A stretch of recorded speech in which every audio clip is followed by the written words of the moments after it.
Сегодня ответственность за соблюдение прав человека, за их нарушение на территории Крыма несет исключительно правительство Российской Федерации и иные официальные органы Российской Федерации, Республики Крым, так как они фактически управляют данной территорией.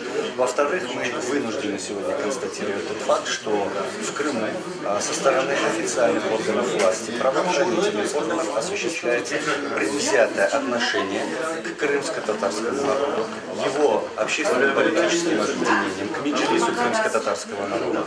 И мы сегодня обращаемся в органы власти о недопустимости такого отношения.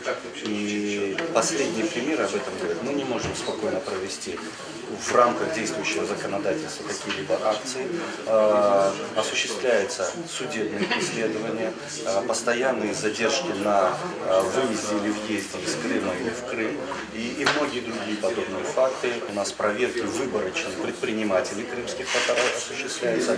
И все якобы в рамках каких-то правовых оснований находится, но мы говорим, исходим из такого понятия правонарушения в широком смысле слова, когда имеется в виду не только фактическое правонарушение, но и предвзятое отношение. Вот это слово сегодня превалирует. То есть есть определенный политический заказ, есть определенное, знаете, политическое давление. Это запланированное заседание, потому что нам отказали в иных формах проведения или в форме отметить 10 декабря. Мы решили, что мы хотя бы соберемся на заседании меджлиса расширенное с участием председателей региональных меджлисов и примем ряд документов, о которых, собственно, уже говорили.